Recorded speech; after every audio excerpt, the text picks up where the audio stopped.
In today's video, I am going to be breaking down different 5-out basketball plays that they use at the NBA level. These are fantastic plays and can even be easy enough for most high school teams to be able to use them and score with them as well. So let's get down and let's check out these basketball plays. Really quickly, if you want the complete guide to the 5-out offense, check out the link that is down in the description below. In this first play, we're going to start with the ball at the point, and we're going to have a quick pass over to player 5. This pass can also go to player 4, but just for argument's sake, we're going to run it to player 5. We are then going to have player 4 set the screen for player 1. This is almost going to be like a blind pig style screen that you can run, and player 1 is going to have two different options. He can either cut to the rim, or he can set the screen away for player 3. So basically, it's going to look like a cut or a screen, because most likely there's going to be the defender in help right there.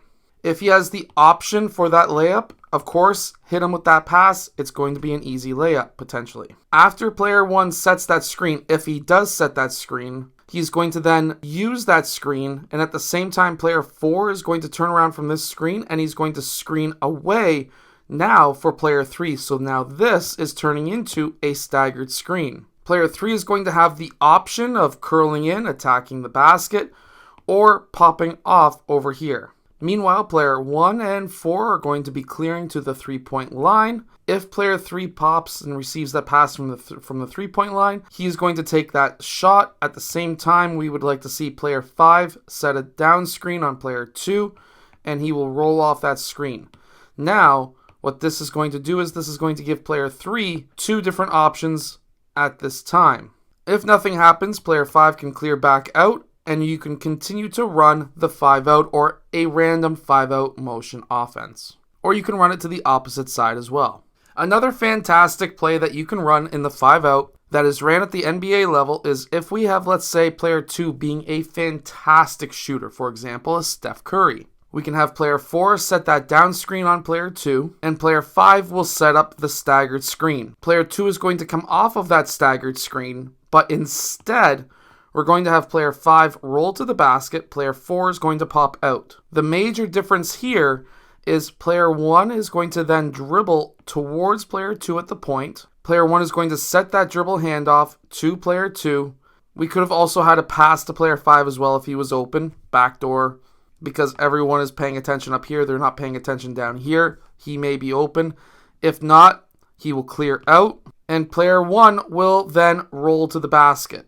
Player 2 can attack the basket. He can pop off for a three-point shot. After player 1 rolls, they're going to overstack that left side so that now player 2 has had the option to attack. He had the option for a three-point shot. If nothing is there, we're going to then clear out the side and have player 2 and 3 set the screen for each other. Now they're very close to the same position. A shooting guard, small forward these days are very similar in size, but the main idea here is to try and get either player 2 an open shot, an open mid-range, or have a miscommunication and have the short roll go to the high post where he can hit the high post for a mid-range shot. Now this is one of the most uncommon plays, but what we are going to do is have player 2 clear out the side. Now this is going to be an easy play to learn. However, it's going to be, player 5 is going to dribble to this side, it's going to be very difficult. So player 1 is going to be setting a screen on player 5. And why this is difficult is because usually point guards are not the ones who are normally setting the screens. It's usually the taller players 4 and 5 who are generally setting the screens. So with player 1 setting that screen, there's going to be some miscommunication. And what we really want to see is for player 5 to attack player 1's man. So for example, if player 5's defender goes over top of that screen and player 1 is in drop coverage, we want player 5 to attack that man. This is a massive mismatch, and we can take a massive advantage on really trying to get to that rim because player 5 can just essentially bulldoze player 1. You can also set this up where you've got your shooters on the wing and corner. Instead of having player 2 clear out, what you would do is have player 5 attack, player 1 roll towards or do a short roll towards the basket. Player 5 then attacks. If player 2's man comes down to play defense or help defense, which is a massive mistake, you can kick that ball out to player 2.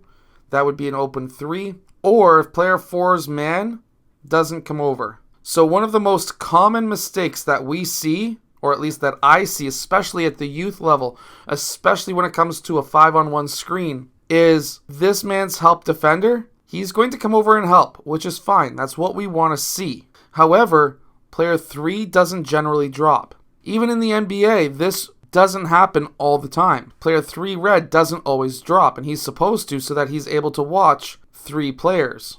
Technically 4. He needs to be in position to be able to take this charge. He needs to be able to be in position to get that pickoff pass, and he has to be in position to be able to pick off the pass going to player 4. That rarely happens, at least at the youth level, so you can kick this ball out. Now, if player 3 says that's not my man, he has an open 3. If he says that's my man, player 4 is also going to be running back. If there's a miscommunication, player 3 is open.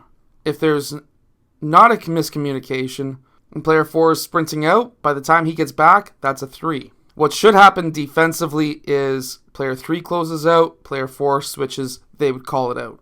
But that doesn't happen very often. It happens in the NBA, but not very often at the youth level. So you can really torch teams with this play. I hope that this video has helped you become a better basketball team. I hope it will help you win more games. And I hope that these plays will help you score more points. Make sure to go check out my complete guide to the 5-out offense that is down in the description below, and I will see you guys again in my next video.